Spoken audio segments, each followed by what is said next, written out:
안녕하세요. CTL 학습 공모전 전국별 공부법 소개 PT 공모전에 참여하게 된 생명과학부 김민수라고 합니다.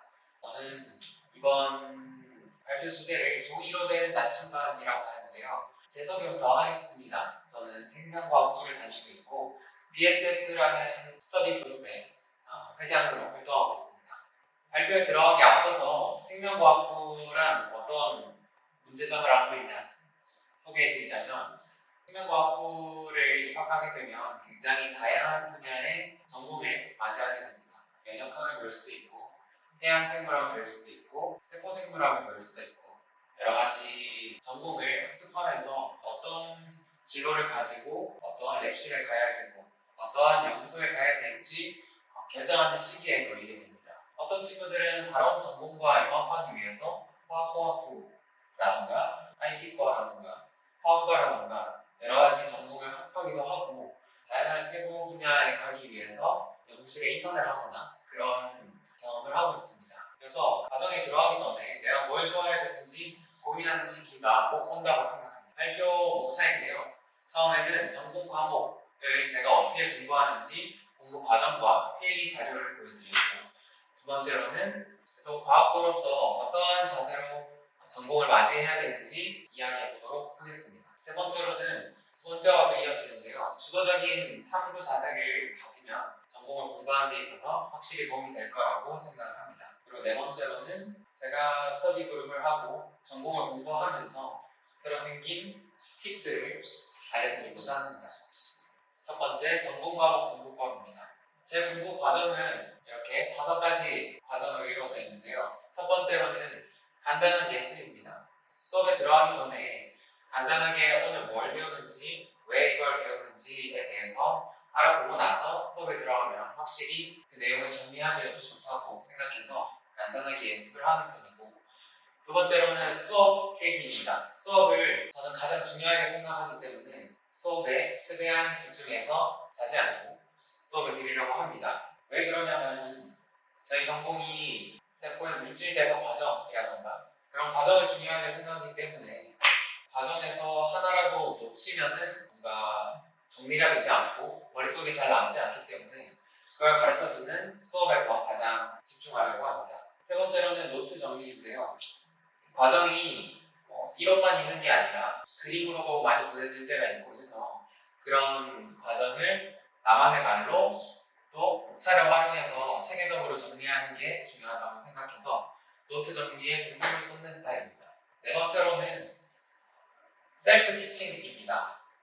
저는 이런 노트 정리가 끝난 시점에서는 빈 강의실에 가가지고 셀프로 내가 교수님이 된 듯이 노트 정리한 내용을 가지고 설명하면서 학습합니다. 그 과정을 통해서 내가 몰랐던 부분이 어떠한 부분인지 알게 되고, 또 어떻게 하면 효율적으로 외울 수 있을까, 이런 아이디어도 이 시기에서 가장 많이 얻을 수 있는 것 같습니다. 그리고 다섯 번째로는 여백 공부법인데요. 제가 머릿속에 있는 걸 가지고 빈 종이에다가 쓸 수 있다면 객관식이든 서술형이든 상관없이 내가 이걸 확실히 알고 있다고 말할 수 있겠죠. 종이를 준비해서 거기에 그림을 그리거나 아까 말한 과정들을 설명하면서 그림을 그리는 편입니다. 제 수업 필기 자료인데요.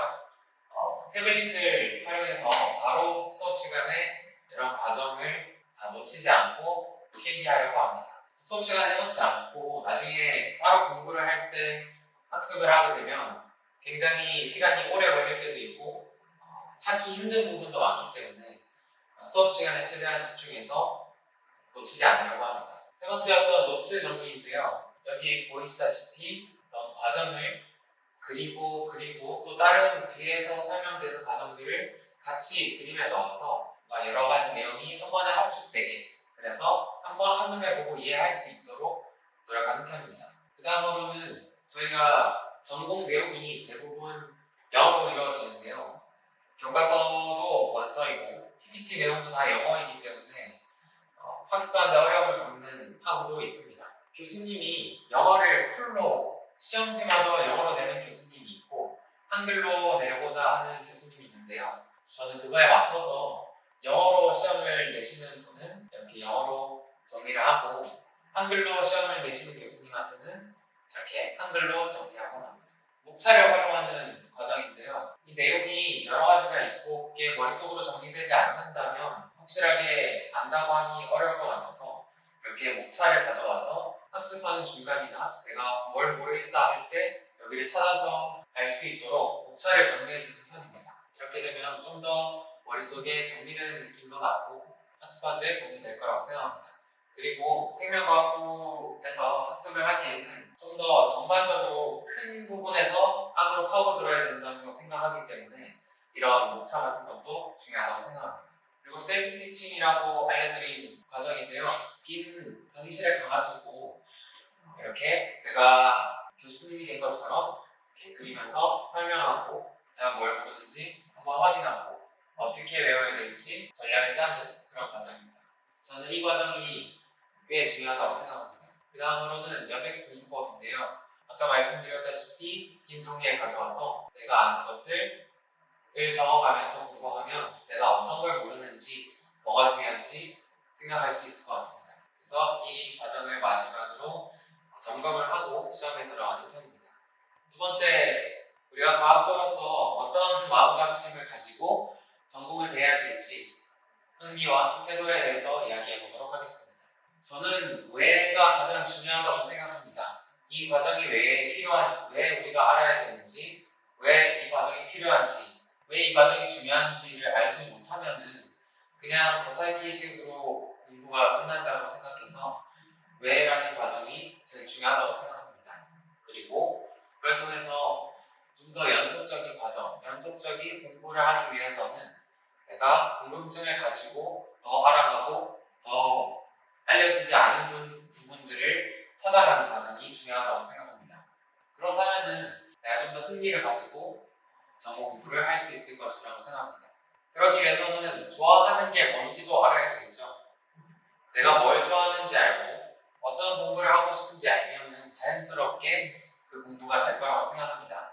그래서 나는 어떤 걸 좋아할까를 알면 적극적으로 공부할 수 있다고 생각합니다. 그래서 주도적이고 자연스러운 학습 태도를 가지는 게 가장 중요하다고 생각합니다. 세 번째로는 주도적인 탐구인데요.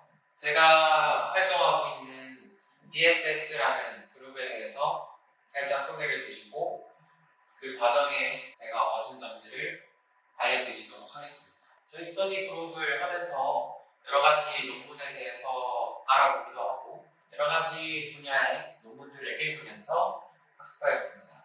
자율적으로 스터디 모임을 가지고 또 그 논문 내용들을 활용해서 발표를 하는 과정을 통해서 내가 어떤 걸 좋아하는지 좀 더 확실하게 알 수 있었습니다. 학우분들과 함께 스터디를 기획하고 알아가는 과정을 통해서 다른 친구들은 어떤 전공 세부 분야를 택했는지 이야기도 들어볼 수 있었습니다. 마지막으로는 저만의 팁인데요. BSS 활동을 하면서 논문 관련된 정보를 찾으면서 얻게 된 팁입니다. 저는 주로 NCBI라는 홈페이지를 사용하였는데요. 여기에서는 여러 가지 저널에서 나오는 논문들을 확인할 수 있고 단순히 주제를 검색하고 연도를 정할 수 있습니다. 그래서 저는 최근에 너무 오래된 논문은 가치가 떨어지므로 대략 최근 5년 안에 있는 논문들을 주로 읽어보았습니다. 그리고 각 저널에 이펙트 팩터라고 IF가 다들 다르거든요. 그래서 높으면 좀 더 좋은 저널이다 라고 말할 수 있을 것 같습니다. 그래서 이런 기준표를 가지고 저널을 평가하고 어떤 논문이 괜찮은 논문인지 알아본 다음에 괜찮은 논문을 읽어보았습니다. 그러고 나서 교수님을 찾아가서 이런 과정을 이야기해드리면 굉장히 좋아하십니다. 주도적으로 내가 뭘 알고 싶은지 탐구하는 자세도 좋아해 주시고 또 교수님과 토론하면서 내가 뭘 모르는지 뭐를 놓치고 지나갔는지 그런 부분을 교수님들이 찝어주시기 때문에 그런 토론 과정을 통해서도 여러 가지를 많이 얻을 수 있을 것이라고 생각합니다. 교수님과 토론하는 과정을 통해서 내가 무엇을 좋아하는지 알게 된다면 내가 전공 공부를 하는 데 있어서도 실험실에 가는 데 있어서도 도움이 될 거라고 생각합니다. 사실은 여러 가지 논문을 읽다 보면 다 다른 분야의 논문인 것 같지만서도 들어가 보면 다 이어져 있는 느낌을 받는 때가 많거든요. 예를 들어서 논문을 읽는다 하더라도 암만 읽는 게 아니라 암이 가지는 여러 가지 메타볼리즘의 변화 혹은 세포들을 활용하는 능력 혹은 전이하는 능력 이렇게 다른 분야에서도 확인할 수 있을 정도로 굉장히 유기적으로 이어져 있다고 생각합니다. 그래서 그런 여러 가지 분야들을 알아보고 논문을 읽어보는 것 자체가 내가 어떤 걸 좋아하는지도 찾고 또 그 자체로도 그 분야에 대한 공부라고 생각합니다. 이상으로 CTL 학습 공모전 전공 교육